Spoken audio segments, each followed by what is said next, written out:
ಈ ಥರ ರೆಸಿಪಿ ಮಾಡಿಕೊಟ್ರೆ ತಿಂದೋರಂತೂ ಫಿದಾ ಆಗೋದಂತೂ ಗ್ಯಾರಂಟಿ. ತುಂಬ ಅಂದರೆ ತುಂಬ ಟೇಸ್ಟಿಯಾಗಿರುತ್ತೆ. ಪದೇ ಪದೇ ಮಾಡಿಕೊಡಿ ಅಂತ ಕೇಳ್ತಾರೆ, ಆ ಥರ ಇರುತ್ತೆ ಈ ಟೇಸ್ಟು. ತುಂಬ ಈಸಿಯಾಗಿ ಕ್ವಿಕ್ಕಾಗಿ ಮಾಡ್ಕೋಬೋದು.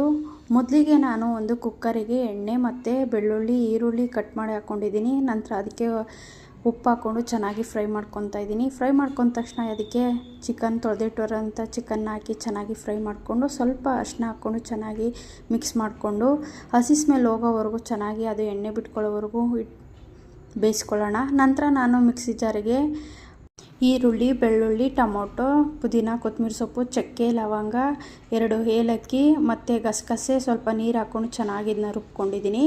ನಂತರ ನಾನು ರುಬ್ಕೊಂಡಿರುವಂಥ ಮಸಾಲೆನ ಹಾಕಿ ಚೆನ್ನಾಗಿ ಇದನ್ನ ಮಿಕ್ಸ್ ಮಾಡ್ಕೊಳ್ಳೋಣ. ಮಿಕ್ಸ್ ಮಾಡ್ಕೊಂಡ್ಮೇಲೆ ಅಚ್ಕಾರದ ಪುಡಿ, ಧನಿಯಾ ಪುಡಿ, ಗರಂ ಮಸಾಲೆ ಹಾಕಿ ಚೆನ್ನಾಗಿ ಮಿಕ್ಸ್ ಮಾಡ್ಕೊತಾ ಇದ್ದೀನಿ.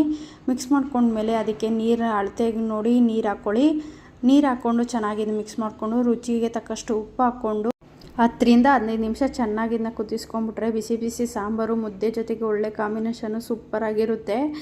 ಹೇಗಿತ್ತು ಅಂತ ನೀವು ಒಂದ್ಸಲ ಟ್ರೈ ಮಾಡಿ ಕಮೆಂಟಲ್ಲಿ ತಿಳಿಸಿ. ಹಾಗೆ ಮತ್ತೆ ಯಾವ ರೆಸಿಪಿ ಬೇಕು ಅಂತ ಹಾಗೆ ಕಮೆಂಟಲ್ಲಿ ತಿಳಿಸಿ. ಇಷ್ಟ ಆಗಿದ್ರೆ ಒಂದು ಲೈಕ್, ಶೇರ್, ಕಮೆಂಟು, ಸಬ್ಸ್ಕ್ರೈಬ್ ಮಾಡಿ. ಈ ಥರ ರೆಸಿಪಿ ಮಾಡಿಕೊಟ್ರೆ ತಿಂದೋರಂತೂ ಫಿದಾ ಆಗೋದಂತೂ ಗ್ಯಾರಂಟಿ. ತುಂಬ ಅಂದರೆ ತುಂಬ ಟೇಸ್ಟಿಯಾಗಿರುತ್ತೆ. ಪದೇ ಪದೇ ಮಾಡಿಕೊಡಿ ಅಂತ ಕೇಳ್ತಾರೆ, ಆ ಥರ ಇರುತ್ತೆ ಈ ಟೇಸ್ಟು. ತುಂಬ ಈಸಿಯಾಗಿ ಕ್ವಿಕ್ಕಾಗಿ ಮಾಡ್ಕೋಬೋದು.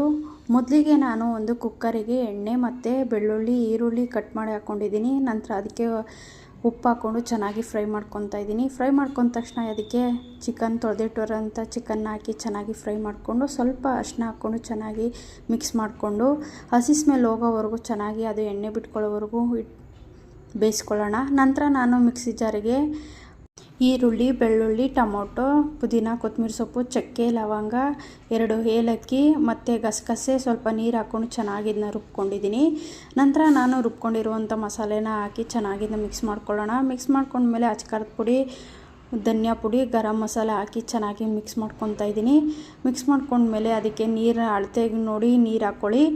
ನೀರು ಹಾಕ್ಕೊಂಡು ಚೆನ್ನಾಗಿ ಇದನ್ನ ಮಿಕ್ಸ್ ಮಾಡಿಕೊಂಡು ರುಚಿಗೆ ತಕ್ಕಷ್ಟು ಉಪ್ಪು ಹಾಕ್ಕೊಂಡು 10ರಿಂದ 15 ನಿಮಿಷ ಚೆನ್ನಾಗಿ ಇದನ್ನ ಕುದಿಸ್ಕೊಂಡ್ಬಿಟ್ರೆ ಬಿಸಿ ಬಿಸಿ ಸಾಂಬಾರು ಮುದ್ದೆ ಜೊತೆಗೆ ಒಳ್ಳೆ ಕಾಂಬಿನೇಷನ್ನು ಸೂಪರಾಗಿರುತ್ತೆ.